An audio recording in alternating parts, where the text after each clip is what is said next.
इस वीडियो में हम पढ़ रहे हैं क्लास 7 के हिस्ट्री के चैप्टर नंबर 2 को, जिसका नाम है न्यू किंग्स एंड किंगडम्स। और जैसा कि इस चैप्टर का नाम है न्यू किंग्स एंड किंगडम्स, तो इस चैप्टर में हम पढ़ने वाले हैं 7th सेंचुरी से लेकर 12th सेंचुरी के इतिहास को, हिस्ट्री को। और इस चैप्टर में हम देखेंगे कि किस तरीके से जो नए किंगडम्स बने या फिर जो नए राजा बने वो किस उनका निर्माण कैसे हुआ, नए किंगडम्स का, नए राजा ने खुद को कैसे इस्टेब्लिश किया, इन चीज़ों को हम देखने वाले हैं। और जो टाइम पीरियड होगा वो होगा 7th सेंचुरी से लेकर 12th सेंचुरी के बीच का, यानी जब हमारा मेडिवल पीरियड जो है वो हिस्ट्री का वो शुरू होता है, उसकी बात यहाँ पर हम करने वाले हैं इस चैप्टर में। तो देखिए यहाँ पर कहा जा रहा है कि बहुत सारे नए डायनेस्टीज इमर्ज हो चुके थे 7th सेंचुरी में, यानी 7th सेंचुरी के बाद या फिर उसके आसपास। और यहाँ पर जो मैप है नीचे वो दिखाता है जो ज़्यादातर जो बड़े रूलिंग डायनेस्टीज थे इंडियन सब कॉन्टिनेंट के अलग अलग इलाकों में 7th से 12th सेंचुरी के बीच में। तो सब कॉन्टिनेंट, इंडियन सब कॉन्टिनेंट का क्या मतलब है ये मुझे लगता है आपको पता होगा। तो देखिए सब कॉन्टिनेंट, इंडियन सब कॉन्टिनेंट का मतलब हुआ जिसमें कि आपका इंडिया जो कंट्री है उसके साथ साथ पाकिस्तान भी आ जाता है, अफगानिस्तान भी आ जाता है, भूटान भी आ जाता है, बांग्लादेश भी आ जाता है, नेपाल भी आ जाता है, श्रीलंका भी आ जाता है, या फिर आपका और भी जो अगल बगल के कंट्रीज़ हैं, बर्मा को भी शायद इंक्लूड किया जाता है। तो ये हो गया आपका इंडियन सब कॉन्टिनेंट।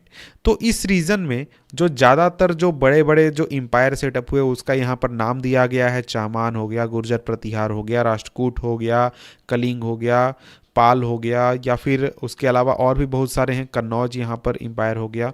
तो इस तरीके से अगर हम आगे बढ़ते हैं तो ये तो हमने कुछ बड़े नाम देख लिए। तो यहाँ पर हमारा आ जाता है पहला टॉपिक इस चैप्टर का, जो कि है the emergence of new dynasties, यानी जो नए डायनेस्टीज बने 7th से लेकर 12th सेंचुरी के बीच में, उनका इमर्जेंस कैसे हुआ, इस चीज़ को यहाँ पर थोड़ा सा हम देख लेते हैं। देखिए यहाँ पर कहा जा रहा है कि 7th सेंचुरी के आते आते तक जो इंडियन सब कॉन्टिनेंट था वहाँ पर बहुत बड़े बड़े लैंडलॉर्ड्स बन चुके थे, वॉरियर चीफ्स बन चुके थे इंडियन सब कॉन्टिनेंट के अलग अलग रीजन में। और देखिए यहाँ पर हम लैंडलॉर्ड्स या फिर वॉरियर चीफ्स या फिर जो सामंत जिनको कि कहा जाता है, उनके बारे में यहाँ पर हम इसलिए पढ़ रहे हैं क्योंकि ये काफ़ी इम्पॉर्टेंट है हमारे हिस्ट्री के लिए। उसको थोड़ा सा यहाँ हम यहाँ आगे पढ़ेंगे तो आपको ये चीज़ समझ में आ जाएगा। देखिए यहाँ जो बड़े लैंडलॉर्ड्स बने या फिर वॉरियर चीफ्स बने, तो ये बने कैसे। तो देखिए वॉरियर चीफ्स का तो सिंपल मतलब होता है कि वैसे लोग जिनके पास आर्मी थी या फिर जिनके पास सैनिक थे वो लोग हो गए। लैंडलॉर्ड्स का मतलब हो गया जिनके पास ज़मीन थी या फिर जिनके पास पैसा था, जो काफ़ी पैसे के मामले में धनवान थे, मजबूत थे, वो हो गए। तो यहाँ पर बात आता है कि लैंडलॉर्ड्स बने कैसे। तो देखिए 7th सेंचुरी के पहले जो राजा थे वो अपने खास लोगों को, या फिर कोई अगर पंडित है या फिर किसी और तरीके का उसने काम किया है राजा के लिए, तो उनको राजा जो था वो लैंड ग्रांट्स देता था, यानी एक तरीके से उपहार के रूप में या फिर दान के रूप में ज़मीन उनको दे दिया जाता था। और इसे ऐसे करते करते धीरे धीरे वो काफ़ी पावरफुल हो गए, काफ़ी मजबूत हो गए, काफ़ी उनके पास पैसा हो गया, एक खास इलाके में उनका काफ़ी दबदबा हो गया, तो वो आगे चलकर काफ़ी मजबूत हो गए। और इनको कहा जाने लगा सामंत, या फिर ये बन गए राजा के सबॉर्डिनेट। और राजा जो थे, जो डायनेस्टीज से राजा बन रहे थे, उन्होंने इनके पावर को एक्नॉलेज किया, माना कि हाँ जी आप भी पावर है, आपके पास भी पावर है, आप भी काफ़ी मजबूत हैं। और इनका देखिए काम होता, ये जो सामंत थे इनका काम होता था कि ये राजा के लिए गिफ्ट लाएं या फिर उनके लिए कुछ काम करें, उनके कोर्ट में प्रेजेंट रहें। उनको अगर युद्ध में लड़ने जाना है, यानी राजा को किसी और देश के साथ, किसी और राजा के साथ युद्ध में जाना है, तो वहाँ पर वो मिलिट्री सपोर्ट प्रोवाइड करे, जिसमें कि सैनिक सपोर्ट होगा या फिर पैसा होगा, किसी और तरीके से सपोर्ट की जरूरत है, तो वो सपोर्ट ये सामंत प्रोवाइड करते थे। और देखिए जैसे जैसे ये सामंत काफ़ी पावरफुल होते गए, वैसे वैसे इन्होंने खुद को महासामंत कहना शुरू कर दिया, या फिर आगे चलकर महामंडलेश्वर खुद को कहना शुरू कर दिया। महामंडलेश्वर वर्ड आजकल आप साधु महात्मा के संदर्भ में सुनते होंगे, जहाँ पर बहुत सारे साधु महात्मा को महामंडलेश्वर कहा जाता है। इसका मतलब होता है the great Lord of a circle और अ रीजन, यानी एक खास इलाके का राजा या फिर महाराज, इस तरीके से। और देखिए कई बार ये जो लोग थे, यानी ये जो सामंत थे जो कि बहुत ज़्यादा पावरफुल हो जाते थे, तो वो खुद को इंडिपेंडेंट घोषित कर देते थे, यानी वो एक राजा के अंदर एक खास इलाके में काफ़ी मजबूत हैं, लेकिन वो इतने ज़्यादा मजबूत हो गए कि राजा से वो टक्कर ले सकते हैं, तो उन्होंने खुद को इंडिपेंडेंट घोषित कर दिया और खुद को ही राजा घोषित कर दिया। तो देखिए यहाँ पर इन चीज़ों की हमने बात क्यों की, तो यहाँ पर हमने इन चीज़ों की बात की क्योंकि यहाँ पर एक जो डायनेस्टी था जो कि काफ़ी मजबूत था, काफ़ी हिस्ट्री में इंपॉर्टेंट है, जो कि है राष्ट्रकूट, वो इसी तरीके से पावर में आए थे। वो पहले सबॉर्डिनेट हुआ करते थे, पहले वो काफ़ी एक तरीके से सामंत हुआ करते थे चालुक्य जो एम्पायर था उसके अंदर में। लेकिन मिड 8th सेंचुरी में जो दंती दुर्ग था, जो कि राष्ट्रकूट चीफ था या फिर राष्ट्रकूट रूलर था, उसने अपने जो चालुक्य ओवरलॉर्ड था यानी चालुक्य जो रूलर था उनको हटा दिया और खुद को राजा घोषित कर दिया। और उसने फिर एक रिचुअल किया, एक पूजा किया जिसका नाम था हिरण्य गर्भ, जिसको गोल्डन वॉर्म हम सिंपली कह सकते हैं इंग्लिश में। और देखिए ये रिचुअल किया जाता था ब्राह्मण्स की मदद से या फिर पंडितों की मदद से। इसमें ऐसा होता था कि कोई व्यक्ति अगर क्षत्रिय नहीं है तो वो उसका जन्म या फिर वो खुद को क्षत्रिय घोषित कर सकता है या फिर बन सकता है क्षत्रिय इस पूरे प्रोसेस को करने के बाद। तो देखिए ये जो ऊपर हमने देखा कि सामंत किस तरीके से पावरफुल हुए, पावरफुल होकर उन्होंने एम्पायर भी खुद का बना लिया। और ऐसा नहीं था कि सिर्फ राष्ट्रकूट की यहाँ पर बात करें, इसके अलावा चोल वंश की भी बात करते हैं। चोला एम्पायर जो था उसमें भी आप देखेंगे कि वो भी इसी तरीके से आए थे। और इसके अलावा दूसरे तरीके भी हैं जिसके ज़रिए लोगों ने एम्पायर खड़े किए। फॉर एग्जांपल बहुत सारे लोग थे जो कि ब्राह्मण थे या फिर किसी और जाति से बिलोंग करते थे, किसी और तरीके के प्रोफेशन को करते थे, लेकिन उन्होंने अपने मिलिट्री स्किल का यूज़ किया या फिर अपने दिमाग का यूज़ किया और अपने लिए किंगडम खड़े किए। फॉर एग्जाम्पल कादम्ब मयूर शर्मन या फिर जो गुर्जर प्रतिहार हरिश्चंद्र जो थे, हरिचंद्र, वो ब्राह्मण थे और वो युद्ध शुरू में लड़ते नहीं थे, लेकिन उन्हें अपने ट्रेडिशनल प्रोफेशन को उन्होंने छोड़ दिया, आर्म्स को उठा लिया और इसके बाद सक्सेसफुल हुए वो एक किंगडम्स को इस्टेब्लिश करने में। जैसे कि कादम्ब मयूर शर्मा ने कर्नाटक में और जो गुर्जर प्रतिहार हरिचंद्र जो थे उन्होंने राजस्थान में अपने लिए एम्पायर को सेटअप किया था। इसके बाद अब हम आगे बढ़ते हैं और देखते हैं कि जो हमारा 7th से लेकर 12th सेंचुरी के बीच में जो किंगडम्स थे वहाँ पर एडमिनिस्ट्रेशन किस तरीके से चलाया जाता था, एडमिनिस्ट्रेशन किस तरीके से काम करता था।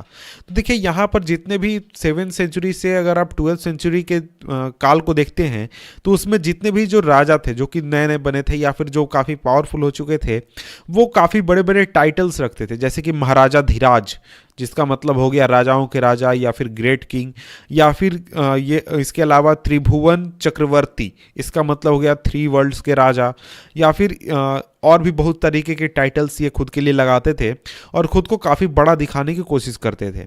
लेकिन ऐसा नहीं था कि ये ऐसा टाइटल ये राजा रखते हैं तो इनके पास सुप्रीम पावर हुआ करता था और जो मन में आता वो ये कर सकते थे, ऐसा नहीं था। क्योंकि देखिए हमने जैसा कि देखा कि जो 7th सेंचुरी के बाद का जो पॉलिटिकल सिचुएशन था इंडिया में, उसमें हमने देखा कि सामंत लोग आ चुके थे और जो राजा थे वो ऐसा नहीं था कि राजा के पास पूरा पावर हुआ करता था। राजा ऊपर बैठता था, उनके नीचे सामंत भी पावर रखा करते थे, उसके अलावा ब्राह्मण्स के पास भी पावर होता था, पेजेंट्स का भी एसोसिएशंस होते थे, उनके पास भी पावर होता था। तो राजा सभी चीज़ें अपनी मर्जी से नहीं करता था क्योंकि राजा के पास पावर है। उसके नीचे अगर हम देखें तो नीचे बहुत सारे लोग हैं, सामंत हैं एक जगह या फिर ब्राह्मण्स हैं जो कि काफ़ी इंपॉर्टेंट पोजीशन रखते थे सोसाइटी में उस समय में। तो इस तरीके से राजा जो था वो अपने पावर को बहुत सारे लोगों के साथ शेयर करता था। और देखिए इसके बाद अगर हम आगे देखें तो आगे अब यहाँ पर टैक्स की बात की गई है। तो यहाँ पर अगर आप ये पूरा पारा पढ़ेंगे, इसके नीचे का पारा पढ़ेंगे तो लगेगा कि क्या चीज़ हम पढ़ रहे हैं। तो यहाँ पर सिंपली टैक्स की बात की गई है कि देखिए सरकार को चलाने के लिए यानी स्टेट को चलाने के लिए जो टैक्सेस कलेक्ट किया जाते थे, यहाँ पर रिसोर्स वर्ड यूज़ किया गया है। जो टैक्सेस कलेक्ट किए जाते थे वो प्रोड्यूसर्स से कलेक्ट किए जाते थे। प्रोड्यूसर का यहाँ पर मतलब हो गया चाहे वो किसान हो सकता है या फिर जो लोग जानवर पालते हैं वो हो सकते हैं, या फिर जो आर्टिसंस हैं जो कि कपड़े बनाते हैं या फिर किसी और तरीके के चीज़ का प्रोडक्शन करते हैं वो हो सकते हैं। तो इन सभी लोगों से सरकार जो थी वो टैक्स कलेक्ट करती थी, यानी जो राजा थे वो टैक्स करते थे और उनको कई बार उनको कहकर टैक्स ले लिया जाता था। अगर वो नहीं देते थे तो उनको मजबूर भी किया जाता था देने के लिए, यानी उनको फोर्स किया जाता था टैक्स देने के लिए। और कई बार जो टैक्स था उसको रेंट के रूप में कहा जाता था कि आप, अगर आप मान लीजिए कोई किसान है, उसको कहा जाता था कि तुम रेंट दो। रेंट देने का मतलब ये हुआ कि जो किसान है ये जमीन उसकी नहीं है, जमीन राजा की है और उसको सिर्फ वहां पर छूट दिया गया है कि वो वहां पर खेती कर सके। तो इसलिए वो रेंट कई बार वर्ड यूज किया जाता था कि तुम रेंट दो राजा को। और देखिए जो रेवेन्यू था उसको ट्रेडर्स से भी कलेक्ट किया जाता था, यानी कि जो ट्रेड होता था राज्य के अंदर से बाहर या फिर राज्य के अंदर भी। फॉर एग्जांपल यहाँ पर आगे आप देख सकते हैं, यहाँ पर चोला का एक इंस्क्रिप्शन पाया गया है तमिलनाडु में। तो ये जो इंस्क्रिप्शन है ये बताता है कि करीब 400 तरीके के टैक्स लगाए जाते थे लोगों के ऊपर, जिसके जरिए सरकार को चलाया जाता था। तो इसको आप थोड़ा डिटेल में चाहे तो पढ़ सकते हैं। तो देखिए यहाँ पर अगर हम देखें तो जो टैक्सेस कलेक्ट किए किए जाते थे, यानी जो रिसोर्सेस कलेक्ट किए जाते थे, उनको राजा के पूरे इस्टेब्लिशमेंट को फाइनेंस करने के लिए यूज़ किया जाता था। यानी कि राजा का जो महल हो गया, टेम्पल बनाने का काम हो गया, किले बनाने का काम हो गया, युद्ध लड़ने के लिए जो पैसे खर्च होंगे या फिर और भी चीज़ों के लिए जो भी मतलब सरकार चलाने का जितना भी काम है वो इन टैक्सों से किया जाता था। और देखिए जो युद्ध लड़े जाते थे, मान लीजिए किसी और पड़ोसी राज्य से युद्ध लड़ा जा रहा है और पड़ोसी राज्य से युद्ध जीत लिया जाता है, तो यहाँ का जो राजा है वो जाएगा दूसरे राज्य में और वहाँ से जो जितनी भी संपत्ति है उसको लूट कर लाएगा।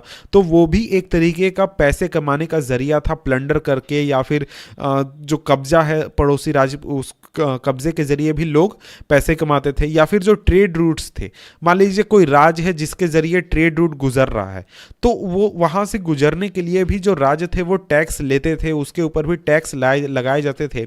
और देखिए यहाँ पर एक और चीज़ इंपॉर्टेंट है कि जो टैक्स कलेक्ट करने का, जो रेवेन्यू कलेक्ट करने का जो पूरा सिस्टम था या जो पूरा फंक्शनरी था, यानी पूरा जो ब्यूरोक्रेसी हम कह सकते हैं, जो लोग टैक्स कलेक्ट करने में इन्वॉल्व थे, वो ऐसा नहीं था कि कोई भी व्यक्ति उसमें इन्वॉल्व हो सकता था, कोई भी व्यक्ति आ सकता था। जो टैक्स कलेक्ट करने का काम था वो इन्फ्लुएंशियल फैमिलीज से के जरिए किया जाता था, यानी इन्फ्लुएंशियल फैमिलीज के लोगों को ही वहाँ पर रखा जाता था। और ये जो पोजीशंस हुआ करते थे ये हेरिडिटरी हुआ करते थे, यानी बाप के बाद बेटा, उसके बाद उसका बेटा। और ऐसा ही चीज़ हमको आर्मी में भी देखने को मिलता था। और ज़्यादातर मामलों में अगर हम देखें तो ये जो पोजीशंस थे, जैसे चाहे वो आर्मी का हो, चाहे वो टैक्स कलेक्ट करने का हो, या फिर इस तरीके से सरकार में जितने भी पोजीशंस होते थे वो किंग के जो नज़दीक के रिलेटिव होते थे वही रखा करते थे। यानी कोई भी व्यक्ति जाकर किसी खास पद पर नहीं बैठ सकता था, वो किंग का कोई खास व्यक्ति होना चाहिए, तभी वो वहाँ पर जाकर बैठ पाएगा। इसके बाद हमारा नेक्स्ट टॉपिक आ जाता है प्रशस्तीज एंड लैंड ग्रांट्स। देखिए प्रशस्ति क्या होते थे? प्रशस्ति एक तरीके के इंस्क्रिप्शन होते थे जिनको या तो कॉपर प्लेट पर या फिर पत्थरों पर लिखा जाता था, और ये एक तरीके से राजा द्वारा जारी किए जाते थे। और ये जो प्रशस्ति होते थे ये एक तरीके से राजा को बढ़ा चढ़ाकर दिखाते थे, राजा का गुणगान करते थे। और जो प्रशस्तीज थे वो ऐसे डिटेल रखते थे जिसमें कि हो सकता है कि ये जो डिटेल है ये ट्रू ना हो। फॉर एग्जाम्पल कोई राजा अगर प्रशस्ति लिख रहा है तो वो हमेशा अपनी बड़ाई करेगा, वो हमेशा अपने बारे में बहुत अच्छी चीज़ें बात करेगा, खराब चीज़ें तो बात करेगा नहीं। और हो सकता है कि वो झूठ बोल रहा हो या फिर बात को बढ़ा चढ़ा कर बोल रहा हो। तो इस वजह से प्रशस्ति जो थे वो हमेशा सच नहीं होते थे या फिर सही नहीं दिखाते थे। लेकिन ये एक तरीके से दिखाते थे कि जो प्रशस्ति है उस पर जो बातें लिखी गई हैं वो ये चीज़ दिखाती थी कि जो राजा है या फिर जो रूलर है वो खुद को किस तरीके से देखता है या फिर खुद को किस तरीके से लोगों के सामने पेश करना चाहता है। जैसे वैलिएंट खुद को दिखाना चाहता है या फिर विक्टोरियस वॉरियर के रूप में दिखाना चाहता है, या फिर इस तरीके से कि मतलब बहुत दानी है, बहुत ही महान है, बहुत ही ज्ञानी है, इस तरीके से वो खुद को दिखाना चाहता है। प्रशस्तीज थे ये जनरली लिखे जाते थे ब्राह्मण्स द्वारा, जो कि एडमिनिस्ट्रेशन के काम में भी राजाओं की मदद करते थे।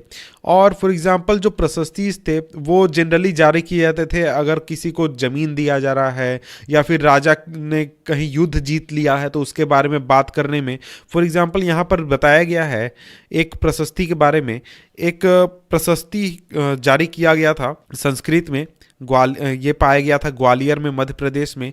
और ये नागभट्ट के बारे में बात करता है, जो कि एक प्रतिहार किंग है। ये बताता है कि जो राजा हैं अलग अलग इलाकों के, इलाकों के, या फिर सिंध के, या फिर विदर्भ के, कलिंग, सभी जगहों के जो राजा हैं वो नागभट्ट के सामने झुक गए हैं। नागभट्ट के सामने उन्होंने सर झुका दिया है, नागभट्ट सबके सामने जीत गया है, इस तरीके की बातें। और इसके आगे अगर हम बात करें तो जो किंग्स थे वो कई बार ब्राह्मणों को ग्रांट्स भी देते थे लैंड का, यानी जमीन दान में भी देते थे।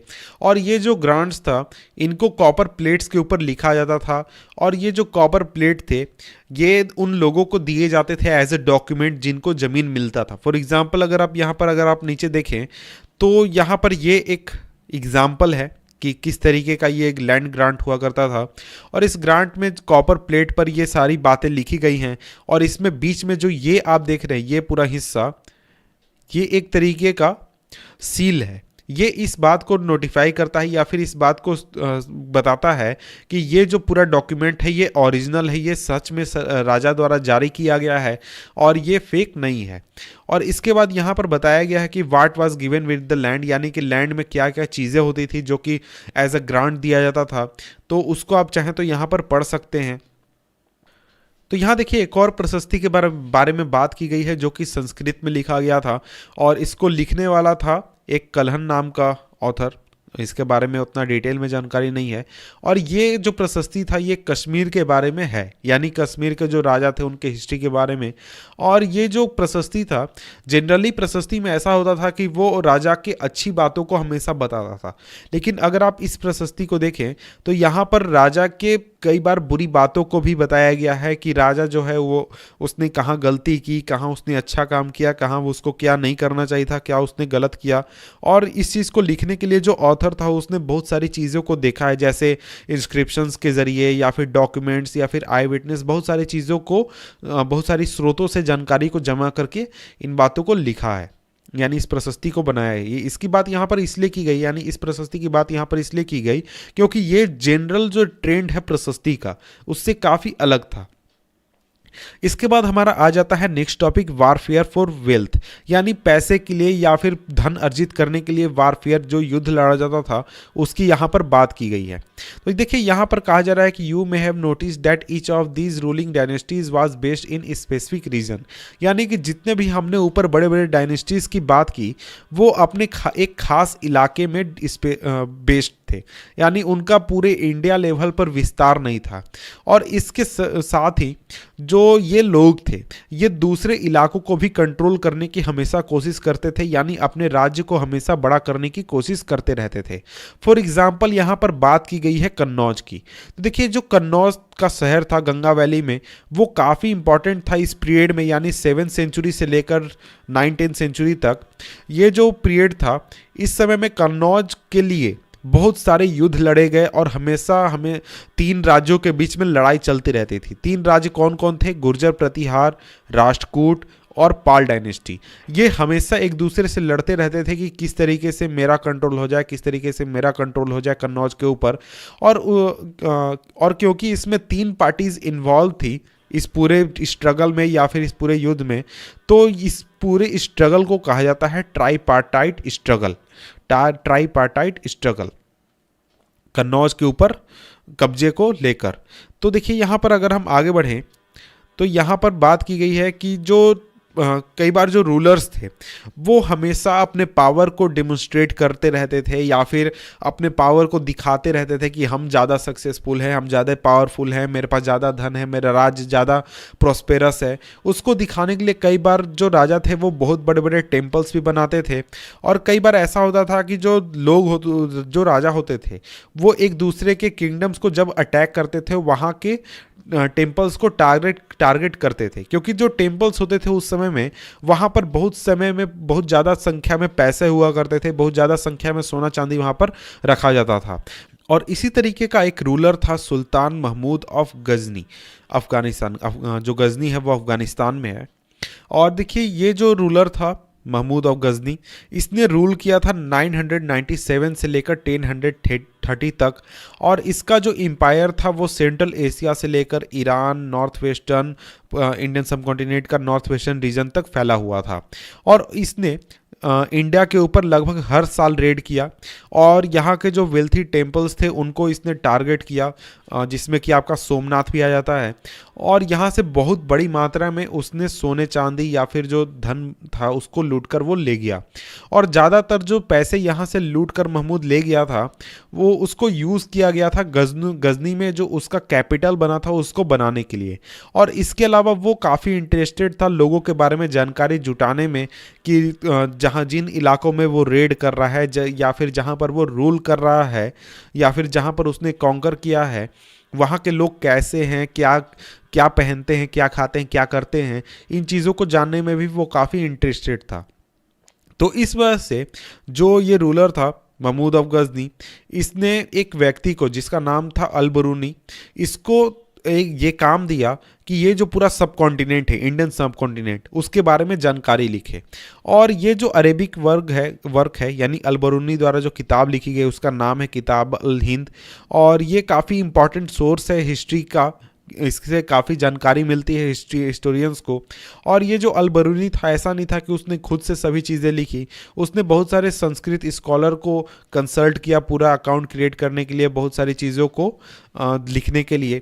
और इसके अलावा दूसरे जो किंग्स जो कि वारफेयर में काफ़ी ज़्यादा इन्वॉल्व थे वो थे आपके चहमांस या फिर जिनको कहा जाता है चौहान्स, जिन्होंने दिल्ली और अजमेर के रीजन में रूल किया था। और ये हमेशा अटेम्प्ट करते रहते थे कि उनका जो एम्पायर है उसको वेस्ट रीजन में एक्सपेंड किया जाए और ईस्ट में एक्सपेंड किया जाए। लेकिन इनको बार बार अपोज कर दिया जाता था चालुक्य गुजरात द्वारा या फिर जो गढ़वाल जो रूलर थे वेस्टर्न उत्तर प्रदेश के उनके द्वारा। और जो चाहमान जो वंश था उसका जो सबसे फेमस रूलर या फिर बेस्ट नोन रूलर है वो है पृथ्वीराज तीन, 1168 से 1192 तक जिन्होंने रूल किया था, जिन्होंने पहले युद्ध में यानी जो मोहम्मद गौरी के साथ जो पहला युद्ध हुआ था 1191 में, उसमें मोहम्मद गौरी को डिफीट किया था। लेकिन दूसरे साल जो 1192 में जो युद्ध हुआ था उसमें वो हार गए थे। तो यहाँ पर हमने बहुत सारे राजाओं के बारे में बात की 1192 तक। तो अब हम आगे बढ़ते हैं इस चैप्टर में और पढ़ते हैं अपना next topic, a closure look the Cholas, यानी जो चोल वंश है उसके बारे में यहाँ पर हम डिटेल में पढ़ने वाले हैं कि किस तरीके से उनका उदय हुआ, किस तरीके से वो रूल करते थे, उनका एडमिनिस्ट्रेशन कैसा था, इन चीज़ों को। तो यहाँ पर इस मैप में दिखाया गया है चोल वंश के साम्राज्य को, यानी कि चोल वंश जो था वो कितना बड़ा था, कितना बड़ा उनका साम्राज्य था, इस चीज़ को यहाँ पर हम देख रहे हैं। तो देखिए यहाँ पर आप देख सकते हैं कि जो साउथ इंडिया है उसमें काफ़ी बड़ा उनका साम्राज्य था, लेकिन इसके अलावा और भी रीजन्स में उनका साम्राज्य फैला हुआ था, जैसे श्रीलंका में या फिर जो साउथ ईस्ट एशिया के जो कंट्रीज़ है वहाँ पर भी इनका काफ़ी प्रभाव था, क्योंकि इनके पास काफ़ी अच्छी नेवी थी, काफ़ी बड़ी नेवी थी। तो देखिए यहाँ पर आ जाता है हमारे सामने सबसे पहला टॉपिक जो कि है फ्रॉम उरैयूर टू तंजावुर। तो देखिए ये टॉपिक इसलिए क्योंकि हम देखने वाले हैं यहाँ पर कि किस तरीके से जो चोलास थे वो पावर में आए, किस तरीके से उनके हाथ सत्ता लगी। तो देखिए ये एक जगह थी कावेरी डेल्टा, वहाँ पर ये जगह है उरैयूर, और यहीं पर ये फैमिली रहा करती थी, चोलास की फैमिली रहा करती थी। और वहाँ पर एक फैमिली थी जिसका पावर चलता था, जिसका नाम था मुटरियार। और ये जो फैमिली थी ये इस कावेरी डेल्टा में रूल किया करती थी। और ये जो फैमिली थी मुटरियार की, ये पल्लव किंग्स के सबऑर्डिनेट थी, यानी जो कि कांचीपुरम से रूल करते थे उनके सबऑर्डिनेट थी। और जो चोलास थे जो कि रह रहे थे उरैयूर में, उनकी फैमिली में एक व्यक्ति था विजयालय। ये जो विजयालय था इसने ये पूरे कावेरी डेल्टा पर से इस फैमिली को हटा दिया, मुटरियार फैमिली को हटा दिया और वहाँ पर पावर को अपने हाथ में ले लिया, पावर पर कब्जा कर लिया। यानी ये जो पूरा डेल्टा था इसको अपने हाथ में कब्जा कर लिया 9th सेंचुरी के मिडिल में, यानी 850 के आसपास। और इसके बाद उसने टाउन बनाया, तंजावुर का टाउन बनाया और एक टेम्पल बनाया देवी निशुंभ सुधनी के लिए। और देखिए इसके बाद जो सक्सेसर आए विजयालय के, उन्होंने आसपास के रीजन्स को कैप्चर किया और जो किंगडम था उनका वो धीरे धीरे साइज में बड़ा होते गया। और इसके साथ ही जो पंड्या वंश था या फिर उनकी जो टेरिटरी थी, पल्लव जो टेरिटरी थी, उन सभी को कैप्चर कर लिया गया, उन सभी को किंगडम में मिला लिया गया और धीरे धीरे जो पूरा एम्पायर था वो काफ़ी बड़ा होते गया। और इसके बाद जो राज वन था, जो कि एक तरीके से सबसे पावरफुल रूलर था चोल वंश का, चोल एम्पायर का, वो किंग बना 985 में और उसने जो एम्पायर था उसके कंट्रोल को काफ़ी बड़े एरिया तक फैला दिया। और इसके साथ ही उसने और जो पूरा एडमिनिस्ट्रेशन था उसको भी काफ़ी रीऑर्गेनाइज किया, काफ़ी उसमें चेंजेस किए। और इसके बाद जो उसका बेटा था राजेंद्र वन, जो कि राजा का बेटा था, उसने अपने पिता की पॉलिसी को फॉलो किया और गंगा वैली में उसने रेड किया, यानी नॉर्थ में। इसके साथ ही श्रीलंका और इसके साथ ही साउथ ईस्ट एशिया के कंट्रीज़ पर भी उसने कब्जा जमाया और इसके लिए उसने काफ़ी अच्छी नेवी बनाई थी। और इसके बाद अगर हम आगे बढ़े तो यहाँ पर हमारा इस टॉपिक आ जाता है next, splendid temples and bronze sculpture. तो देखिए जो तंजावुर का जो बड़े बड़े टेम्पल्स हैं तंजावुर में या फिर गंगईकोंड चोलपुरम में, जो कि बनाए गए थे राजा और राजेंद्र द्वारा, तो ये जो टेम्पल्स हैं ये काफ़ी आर्किटेक्चर के हिसाब से या फिर इस स्कल्पचर के हिसाब से काफ़ी अच्छी क्वालिटी के हैं, या फिर हम कह सकते हैं काफ़ी यूनिक पीसेज हैं, मार्वल्स हैं ये। एक तरीके से आर्ट और एक तरीके से चोल आर्किटेक्चर या फिर आर्ट को दिखाते हैं। और देखिए ये जो चोल टेम्पल्स होते थे, जो कि टेम्पल्स बनाए जाते थे चोल वंश द्वारा, ये ऐसा नहीं था कि सिर्फ मंदिर होते थे भगवान की पूजा करने के लिए। ये एक ऐसे जगह होते थे जिसके आसपास पूरा एक सेटलमेंट ग्रो करता था, यहाँ पर लोग आकर बसते थे, रहते थे, काम करते थे। और इसके साथ ही टेम्पल्स को काफ़ी बड़ी मात्रा में या फिर काफ़ी बड़ा लैंड दिया जाता था दान के रूप में, ताकि उस लैंड से जो टैक्स कलेक्ट होता है या फिर जो उस लैंड से उपज होती है उसके ज़रिए जो मंदिर का रख रखाव है या फिर मंदिर में जो भी लोग काम कर रहे हैं उन सभी का रख रखाव किया जाए, यानी उस पूरे चीज़ को मेंटेन किया जाए। और इसके साथ ही इसके अलावा बहुत सारे लोग वहाँ पर मंदिरों में रहा करते थे मंदिर के आसपास, जैसे प्रीस्ट हो गए, गार्लैंड मेकर्स हो गए, कुक्स हो गए, स्वीपर हो गए, म्यूजिशियन, डांसर, सभी लोग रहा करते थे और इन सभी का रख रखाव उसी पैसे से किया जाता था। और अगर अलग तरीके से अगर हम बात करें तो देखिए जो टेम्पल्स थे वो सिर्फ पूजा करने का स्थान नहीं थे, बल्कि इसके अलावा वो एक तरीके के इकोनॉमिक, सोशल और कल्चरल लाइफ का हब भी थे। यहाँ पर सभी तरीके के इवेंट्स हुआ करते थे। तो देखिए यहाँ पर एक चीज़ हमें ध्यान देनी चाहिए कि सिर्फ टेम्पल्स ही ऐसी चीज नहीं थे जो कि काफी फेमस थे चोल एम्पायर के। इसके अलावा जो ब्रोंज इमेजेस बनाए गए हैं चोल वंश के दौरान या फिर चोल शासकों के दौरान, वो भी काफी अच्छी क्वालिटी के हैं या फिर काफी यूनिक पीसेस हैं। और देखिए जो चोल ब्रोंज इमेजेस हैं उनको काफी अच्छी क्वालिटी का माना जाता है और काफी फाइनेस्ट माना जाता है पूरी दुनिया में। और देखिए ज्यादातर जो इमेजेस बनाए गए हैं इनके द्वारा, यानी चोल वंश के शासनकाल के दौरान, वो ज्यादातर देवी देवताओं के बनाए गए हैं। और इसके अलावा कुछ इमेजेस ऐसे हैं जो कि भक्तों के भी बनाए गए हैं। इसके बाद देखिए ये तो हमने बात कर ली जो आर्ट एंड आर्किटेक्चर था उसके बारे में। इसके बाद यहाँ पर आ जाता है एग्रीकल्चर एंड इरिगेशन। टॉपिक है हमारा एग्रीकल्चर एंड इरिगेशन, इसके बारे में थोड़ा हम बात कर ले रहे हैं। तो देखिए ज़्यादातर जो अचीवमेंट्स हुआ चोल वंश के दौरान वो पॉसिबल हो पाया था क्योंकि एग्रीकल्चर में बहुत सारे नए डेवलपमेंट्स आए थे। और यहाँ पर कहा जा रहा है कि आप मैप 2 को देखें, जिसमें कि आपको देखने को मिलेगा कि जो कावेरी रिवर है उसमें से काफ़ी ब्रांचेस छोटे छोटे चैनल्स के रूप में निकलते हैं जो कि बे ऑफ बंगाल में जाते हैं। तो देखिए ये जो चैनल्स थे ये काफ़ी ओवरफ्लो करते थे फ्रीक्वेंटली और ये काफ़ी फर्टाइल सॉइल अपने बैंक्स पर यानी अपने किनारों पर छोड़ देते थे। और देखिए वाटर जो थे जो कि इन चैनल से बहते थे वो काफ़ी अच्छी एक तरीके से मॉइस्चर प्रोवाइड कर देते थे ज़मीन को, जिसके वजह से एग्रीकल्चर करना काफ़ी आसान हो जाता था और काफ़ी अच्छी क्वालिटी हो जाती थी ज़मीन की। और जो राइस का कल्टीवेशन था वो काफ़ी अच्छी तरीके से हो पाता था इन चैनल्स की वजह से। और देखिए अगर हम बात करें तो ऐसा नहीं था कि एग्रीकल्चर जो है वो चोल वंश के शासनकाल के दौरान ही आया या फिर डेवलप हुआ। तो देखिए तमिलनाडु के दूसरे इलाकों में जो एग्रीकल्चर था वो पहले से ही डेवलप हो चुका था या फिर वहां पर होने लगा था। और अगर हम इस रीजन की बात करें जहां पर चोल वंश का प्रभाव था, शासन था, उस रीजन में 5th या फिर 6th सेंचुरी में काफ़ी बड़ी मात्रा में कल्टीवेशन की शुरुआत की गई थी। और फॉरेस्ट जो थे उनको क्लियर किया गया था कुछ रीजन्स में, और इसके अलावा कुछ रीजन्स में ज़मीन को बराबर किया गया था। और डेल्टा रीजन में एम्बैंकमेंट्स बनाए गए थे ताकि जो पानी है उसको रोका जा सके, वाटर जो है वो उसको फ्लडिंग होने से रोका जा सके। और इसके साथ ही कैनल्स को बनाया गया था ताकि जो वाटर है उसको फील्ड तक पहुंचाया जा सके। और इसके अलावा बहुत सारे इलाके ऐसे थे जहां पर एक साल में 2 क्रॉप्स उगाए जाते थे। तो एक तरीके से हम कह सकते हैं कि जो एग्रीकल्चर था उसमें काफ़ी बढ़ावा दिया गया था चोल शासकों द्वारा, या फिर उसमें काफ़ी ज़्यादा काम किया गया था। और देखिए इसके अलावा बहुत सारे ऐसे इलाके थे या फिर बहुत सारे ऐसी ज़मीन थी जहां पर वाटर आर्टिफिशियली पहुंचाना ज़रूरी था, यानी कि वहां पर पानी का कोई ऐसा स्रोत नहीं था, कैनल नहीं थे या फिर नदियां नहीं थी जिसके ज़रिए वाटर पहुंचाया जा सके पानी पटाने के लिए। तो वहां पर आर्टिफिशियल तरीके से, जैसे कि वहां पर बहुत जगहों पर कुएं खोद दिए गए या फिर रेन वाटर को जमा करने के लिए बहुत बड़े बड़े टैंक्स बना दिए गए, या फिर और भी चीज़ें की गई आर्टिफिशियल तरीके से पानी पहुंचाने के लिए या फिर इरिगेशन करने के लिए। तो देखिए यहाँ पर एक चीज़ हमें समझना चाहिए कि ये सभी जो काम होता है आर्टिफिशियल काम, जिसमें कि कुएं खोदना हो गया या फिर बड़े बड़े तालाब बनाना हो गया रेन वाटर कलेक्ट करने के लिए, ये सभी जो काम होते हैं इसमें काफ़ी प्लानिंग की ज़रूरत होती है, काफ़ी ऑर्गेनाइज करने की ज़रूरत होती है, लोगों को काम पर लगाने की ज़रूरत होती है, इनको मेंटेन भी करना होता है इन कामों को, और इसके साथ ही ये डिसाइड करना होता है कि वाटर को किन लोगों को कितना दिया जाएगा, कैसे दिया जाएगा।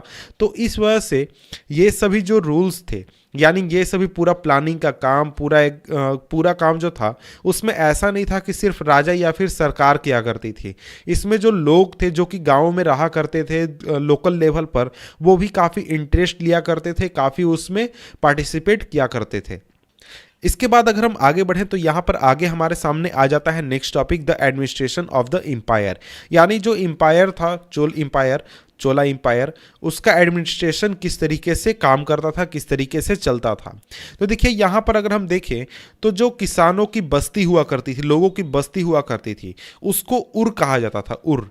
और ये देखिए जो उर थे ये काफ़ी अमीर हो चुके थे या फिर काफ़ी प्रॉस्पेरस हो रहे थे, काफ़ी ग्रो हो रहे थे, क्योंकि एग्रीकल्चर में जो इरिगेशन था वो काफ़ी अच्छी क्वालिटी का था, लोगों के जो ज़मीन थे वहाँ पर पानी अच्छी तरीके से पहुँच रहा था, इस वजह से लोग अच्छा फसल उगा पा रहे थे। तो देखिए ये हो गया बेसिक, एक तरीके से बेसिक स्ट्रक्चर ऑर्गेनाइजेशन का, जिसमें हो गया उर, ये एक तरीके से गांव हम कह सकते हैं हो गए। और इस तरीके से बहुत सारे उर को मिलाकर, यानी बहुत सारे गांवों को मिलाकर एक बड़ा यूनिट बनता था जिसको कि नाडू कहा जाता था। और जो विलेज काउंसिल होता था या फिर जो नाडू होता था, उसके बहुत सारे एडमिनिस्ट्रेटिव फंक्शन होते थे, जैसे कि जस्टिस प्रोवाइड करना या फिर टैक्स कलेक्ट करना। तो देखिए इसके आगे अगर हम बढ़ते हैं तो आगे यहाँ पर बात आ जाती है जो नाडू थी, यानी कि जो गांव से एक ऊपर की जो स्ट्रक्चर था एडमिनिस्ट्रेशन का, उसमें नाडू में जो वेल्लाल कास्ट के जो अमीर किसान थे उनको काफ़ी अच्छी मात्रा में ताकत हासिल थी, काफ़ी अच्छी मात्रा में उनका कंट्रोल था। और जो चोल वंश के जो राजा थे वो कई बार जो अमीर लैंड ओनर्स थे उनको टाइटल्स भी दिया करते थे, जैसे कि मुवेंद वेलन, इसका मतलब होता है कि वैसे किसान या फिर वैसे पेजेंट जिन्होंने 3 किंग्स को सर्व किया है, या फिर अरैयार, एक तरीके से चीफ। और ये जो टाइटल्स हुआ करते थे ये एज अ रिस्पेक्ट दिया जाता था, या फिर उनको एक तरीके से इंटरेस्ट भी किया जाता था। जो सेंट्रल गवर्नमेंट थी, यानी जो चोल वंश का जो केंद्रीय शासन था, उसमें कई बार उनको इम्पोर्टेंट ऑफिसेस भी दिए जाते थे। तो इस तरीके से जो ये लोग थे ये नाडू के लेवल पर काफ़ी ज़्यादा काम किया करते थे, या फिर इनका काफ़ी ज़्यादा कंट्रोल हुआ करता था। और इसके बाद अगर हमने देखा कि जैसे जो ब्राह्मण्स थे उनको कई बार लैंड ग्रांट्स मिलता था या फिर ब्रह्मदेय मिलता था। तो इसका रिजल्ट ये होता था कि बहुत बड़ी मात्रा में जो ब्राह्मण सेटलमेंट थे वो कावेरी रिवर के आसपास आ गए, और या फिर जो साउथ इंडिया था उसके अलग अलग इलाकों में आ गए। और देखिए जो हर एक जो ब्रह्मदेय था उसको लुक किया जाता था, यानी उसके ऊपर निगाह रखी जाती थी, या फिर उसका मैनेजमेंट जो था वो असेंबली या फिर सभा द्वारा किया जाता था, जो जिनमें कि जो बड़े या फिर जो खास ब्राह्मण लैंड ओनर्स थे वो बैठते थे, यानी वो बैठकर पूरा मैनेजमेंट किया करते थे। और ये जो असेंबलीज थे ये काफ़ी एफिशिएंटली काम किया करते थे, और उनका जो डिसीजन हुआ करता था उनको इंस्क्रिप्शन में डिटेल के साथ रिकॉर्ड किया जाता था, या फिर उनको टेम्पल के दीवार पर लिखा जाता था। और देखिए इसके अलावा जो ट्रेडर्स के एसोसिएशन थे जिनको कि नगरम के नाम से भी जाना जाता था, और ये एक तरीके से जो टाउन्स यानी शहरों के जो फंक्शंस थे उसको परफॉर्म करने में इन्वॉल्व होते थे या फिर शामिल होते थे। और इसके बाद अगर हम बात करें तो इसके बाद उत्तर मेरूर जो है वहाँ से जो इंस्क्रिप्शन प्राप्त हुए हैं, और ये जो उत्तर मेरूर है ये आपका चिंगलपुट में है, चिंगलपुट डिस्ट्रिक्ट में है जो कि तमिलनाडु में है।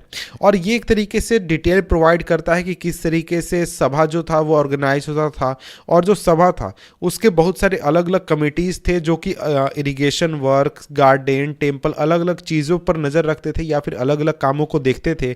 और देखिए इसके अलावा जो कि एक तरीके से इस कमेटी के जो एलिजिबल मेंबर्स थे उनको स्मॉल टिकट पर लिखा जाता था पाम लीफ के, और उनको एक तरीके से पॉट में रखा जाता था, मिट्टी के बर्तन में रखा जाता था। उसमें से यंग बॉय को कहा जाता था कि वो टिकट को निकाले, और each one by one for each committee, यानी हर एक कमेटी के लिए बारी बारी से। तो इस तरीके से लोगों का चुनाव होता था।